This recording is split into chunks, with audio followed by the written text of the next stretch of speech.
morning. So glad you're here. Look out in the audience this morning and see so many that are here today visiting with us. We're just glad that you are here.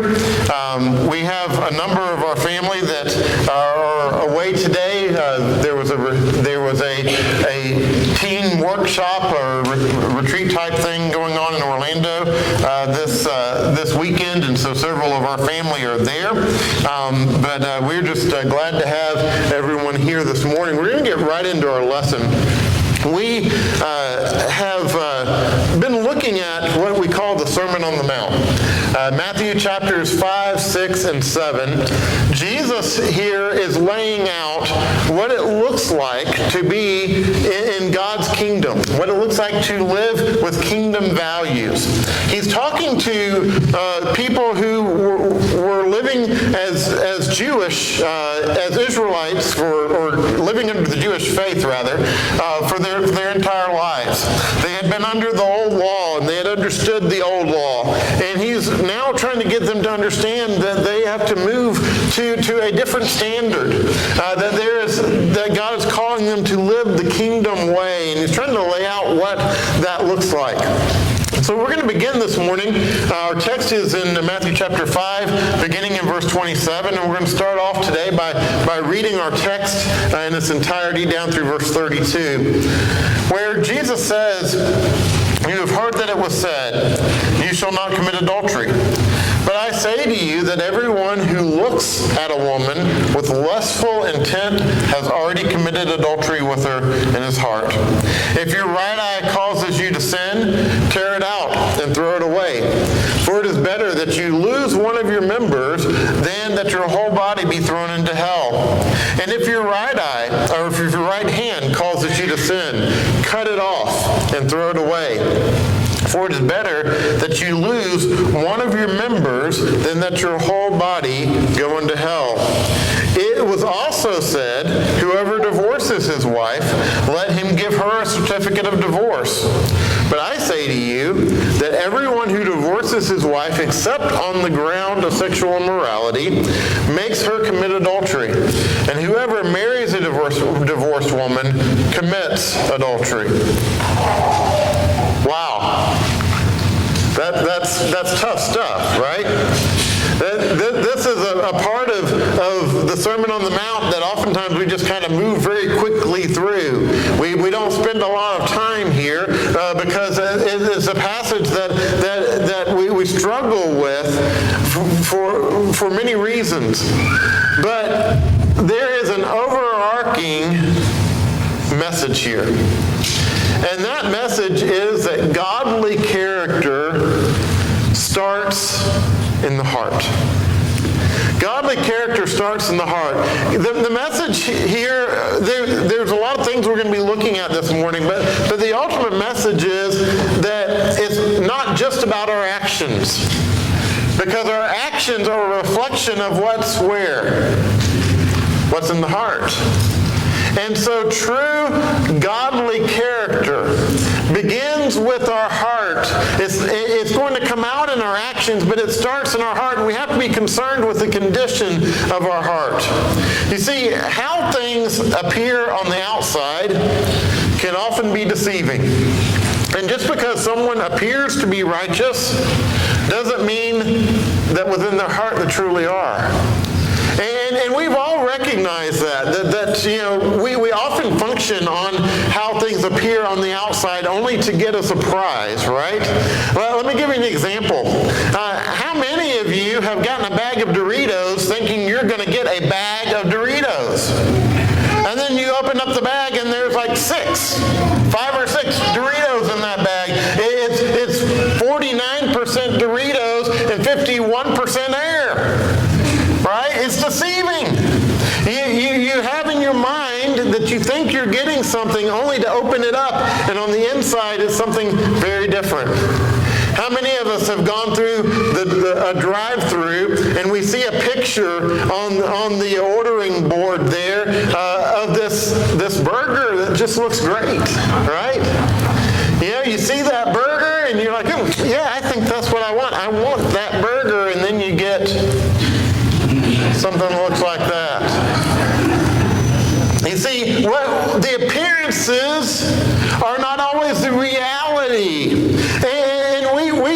recognize that even in the way we talk. For example, we say, don't judge a book by its cover. Thank you. All that glitters is not gold. The kids didn't get that one. That tells us something. There's more than meets the eye. Right? You see, even in the way we talk, we recognize that appearances can be deceiving. And when you really get down to this passage, that's really the focus of what Jesus is saying. It's not just about what's on the outside. There's something greater than that. He actually mentioned that several verses earlier in Matthew 5 and verse 20, where he says, "For I tell you, unless your righteousness exceeds that of the scribes and the Pharisees, you will never enter the kingdom of heaven." Now, we have to go back in our memory banks and remember what we know about the Pharisees. Now, the Pharisees were people who were focused on an external righteousness. They looked righteous. They wore the robes. They looked the part. They went the right places. They bowed the right way. They looked righteous in everything that they did. And yet Jesus called them vipers. He called them hypocrites. He said that their hearts were corrupt. You see, on the outside, they looked the part. They looked the part of righteousness, and yet, when you really got to their hearts, there was something far different. Jesus calls us to an internal righteousness that then is reflected by an external life of holiness. But it starts where? It starts in the heart.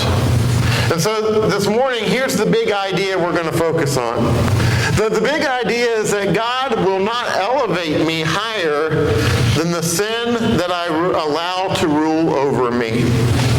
Now, I want you to think about that for a moment.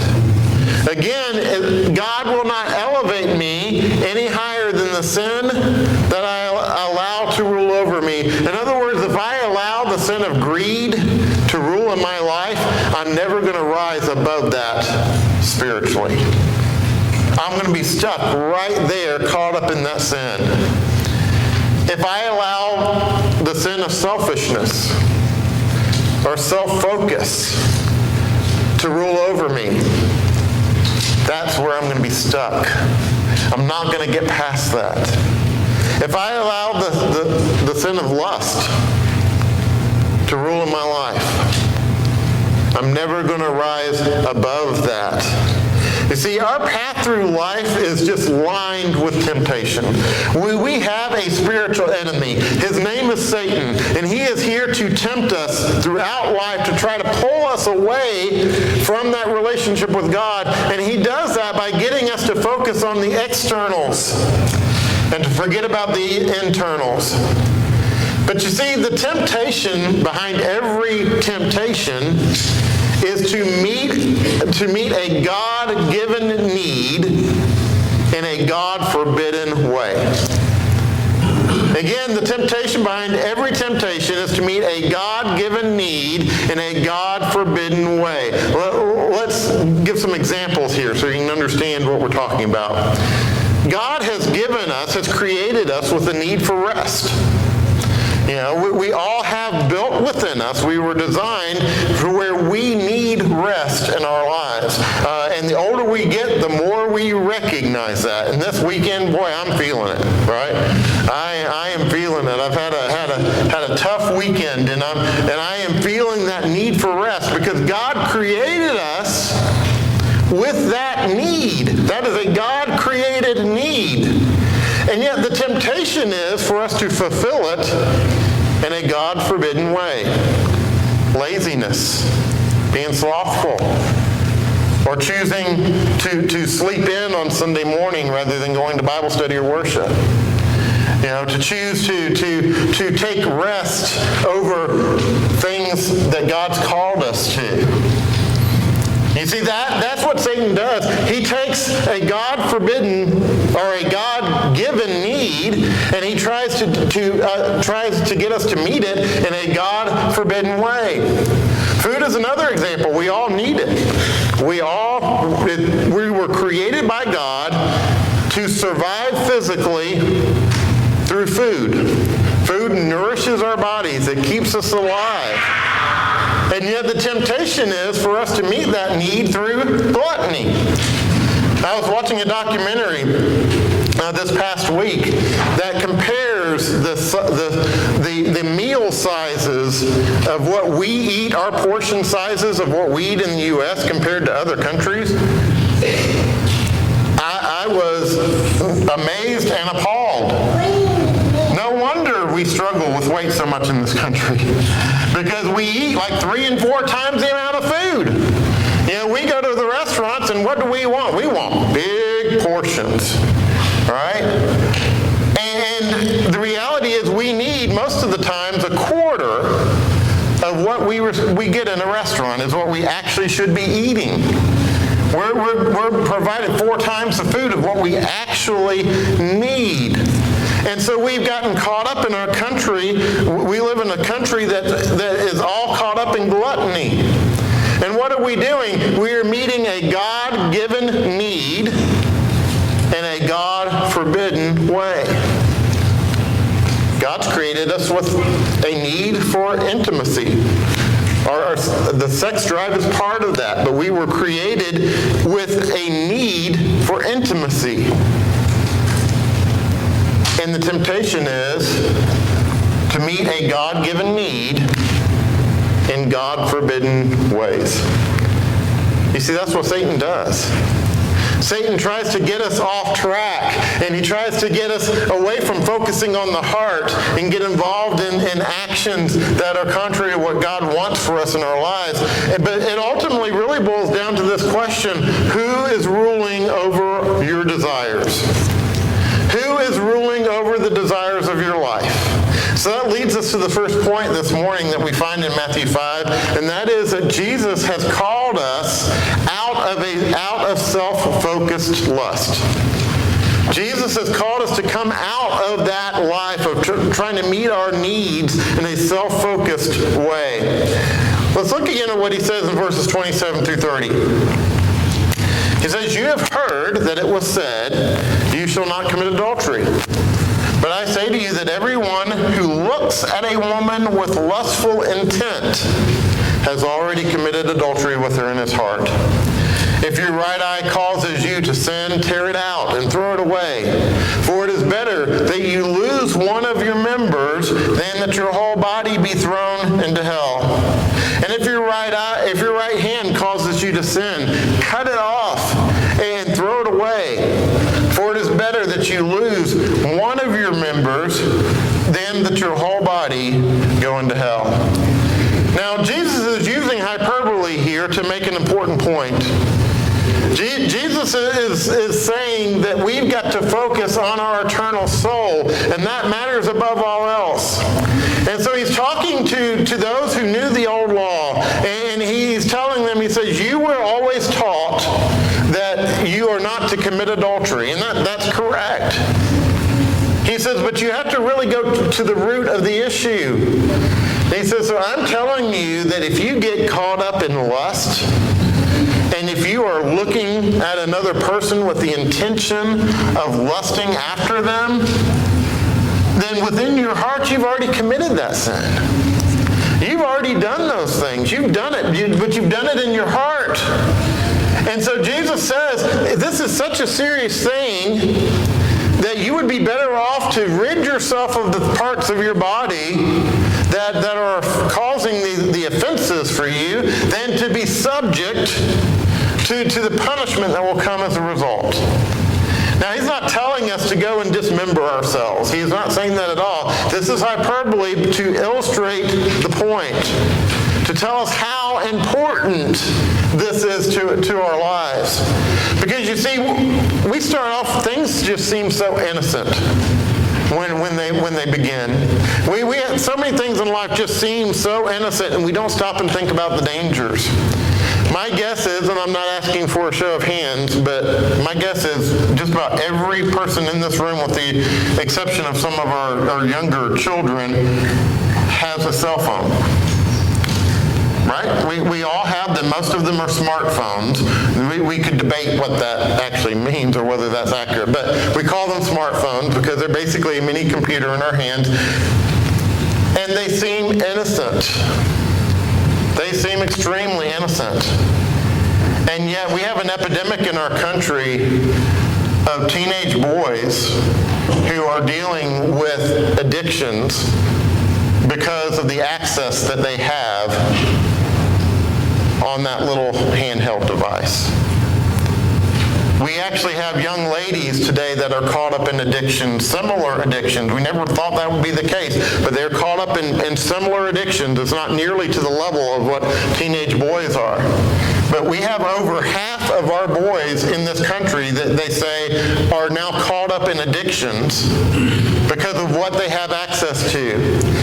And a lot of young ladies are struggling with this too because of what they have access to. It looks so innocent.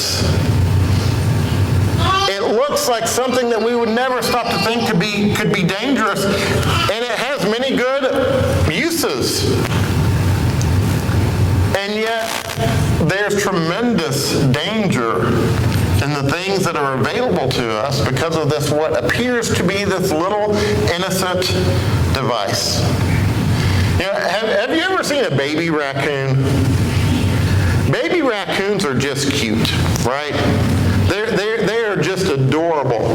But the thing is, baby raccoons, they grow up.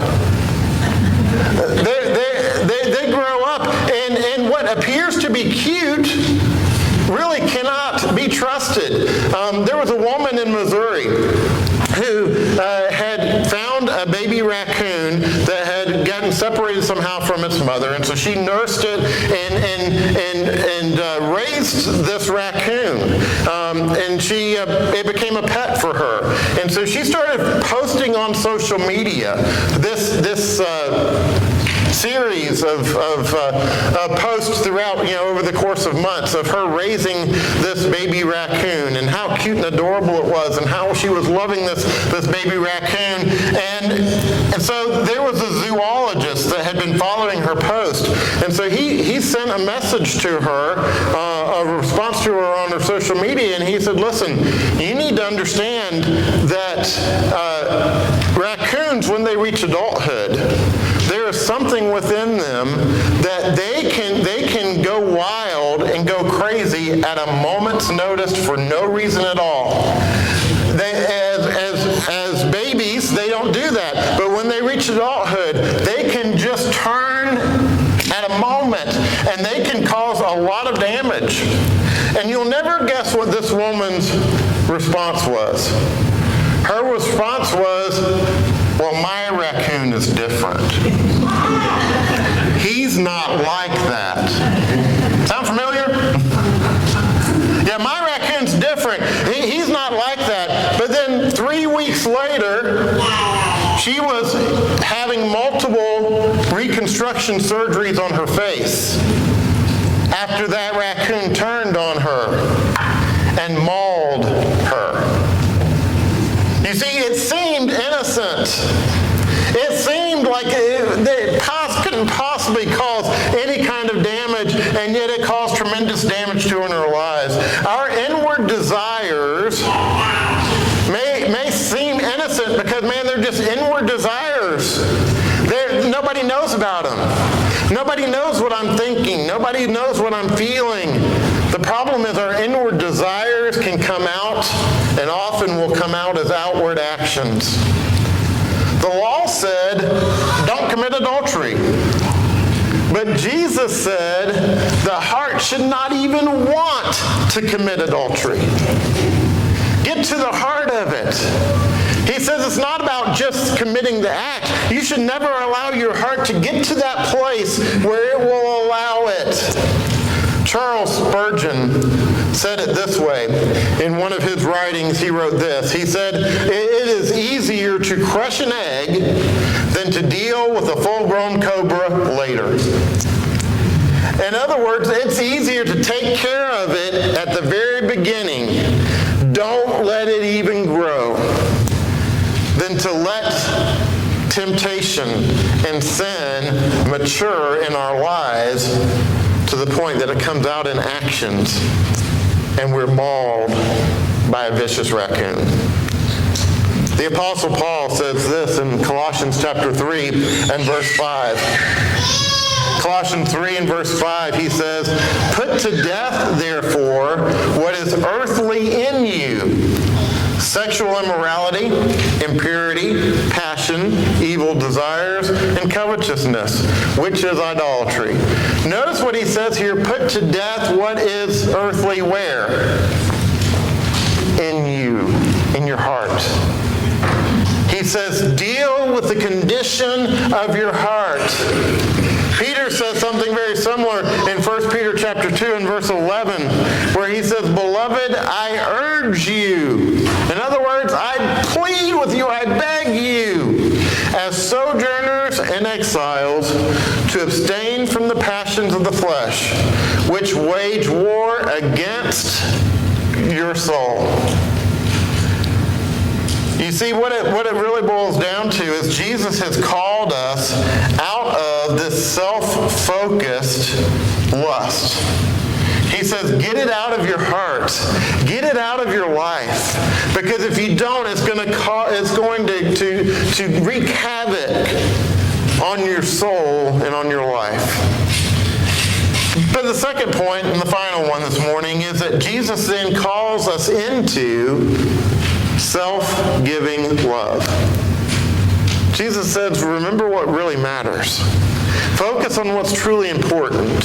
Let's look at what he says here in verses 31 through 32 of Matthew 5. He says, "It was also said, whoever divorces his wife, let him give her a certificate of divorce. But I say to you that everyone who divorces his wife, except on the ground of sexual immorality, makes her commit adultery. And whoever marries a divorced woman commits adultery." Now again, we got to look at the picture of what Jesus is talking about. Here, under the old traditions of the law, the way the Jews operated is all you had to do is give a woman a certificate of a divorce. Women couldn't do this, men could. Give the woman a certificate of divorce for any reason. It didn't matter what it was. You could just think she didn't look good that day. It didn't make any difference.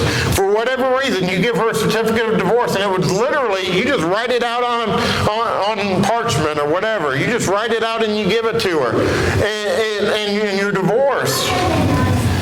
But Jesus says, I say to you that it goes back to the situation of the heart. He says, everyone who divorces his wife, except on the ground of sexual immorality, makes her sin as well. He gets down to the root of it. And what it really boils down to, folks, is when design is ignored, damage results. When we do not follow the design, there's always going to be damage. For example, be honest, how many of you have ever used a butter knife for a screwdriver? All right, some of you aren't telling the truth. We use a butter knife will work as a screwdriver, right? It will work. It will do the job. But how many of us have torn up or messed up the tip of a butter knife because we tried to use it as a screwdriver? You see, that's not what it was designed for. That's not what it was intended for. And when we use things outside of their design, damage results. Let me give you some recent statistics. In our country, there is one divorce every 36 seconds. There are 2,400 divorces in the U.S. every day. The divorce rate for a first-time marriage is 42%. The divorce rate for a second marriage is 60%. The divorce rate for a third marriage is 73%. Do you see a trend? Right? If at first you don't succeed, then you might be careful. Because that's what's happening in our country. But then there are two other other rates that just floored me when I read them. The first one is good, and that is that those who are considered devoted followers of Jesus, and they defined devoted followers of Jesus as those who are active and involved and committed within the work of a local church. Those who are active in their attendance or strong in their attendance, and who are active and involved in a local church. Devoted followers of Jesus are 35% less likely to divorce. But here's the one that blew my mind. People who are nominal Christians, and they define nominal Christians as those who just attend and aren't really super strong even in their attendance. Nominal Christians are 20% more likely to divorce. You see, when we don't follow the design, damage results. Jesus says this in Mark chapter 10, verses 5 through 9. Mark chapter 10, verses 5 through 9, Jesus says, "Because of your hardness of heart, he wrote you this commandment. But from the beginning of creation, God made them male and female. Therefore, a man shall leave his father and mother and hold fast to his wife, and the two shall become one flesh. So they are no longer two, but one flesh. What therefore God has joined together, let no man separate." You see, God has designed that relationship. That marriage relationship is between one man and one woman. They are joined together in marriage. Not in living together. They are joined together in marriage. And when they are joined together in marriage, they become one, and there is nothing that should separate that. That's the way God designed it. And when we do not follow God's design, it almost always results in damage. But this morning, I want to say that this is a hard lesson. And it's a hard lesson because I recognize that it has impacted every one. These issues have impacted almost every one of us in our lives in some way. We've struggled because we live in this world of sin. We live in this world of temptation. We live in this world that is built with challenges and where we don't always have control over the things that happen in our lives and in our relationships. And we battle. But this morning, I want to leave us with this fact. And that is that while our sin is great, God's mercy and grace is greater. God's mercy and grace is more. Our sin is great, and you may not be caught up in some of the issues that we've talked about this morning, but we have all dealt with and are dealing with sin and temptation in our lives. We battle it every single day, and the reality is our sin is great, but God's mercy and grace is more. You do not have to let the temptations that you face turn into sin. And if they do turn into sin, into actions in your life, you do not have to let that control you. God's mercy and grace is there. And it's great. God's grace is greater than all of our sin. And so this morning, as much as we might struggle with this issue, our call is to repent. If we see ourselves caught up in sin, is to repent, to turn back to God, to commit ourselves to Him, and to continue to walk in the light as He is in the light. Because while our sin is great, His mercy and grace are more. And we rest in that promise. And we trust in that promise. But what we have to recognize this morning is God's mercy and grace only apply to those who turn to Him, who turn to that relationship, who forsake the sin in their lives and seek to walk in the light as He is in the light. Our sin is great. His mercy is more. If you're subject to the invitation, we invite you to come as we stand and as we sing.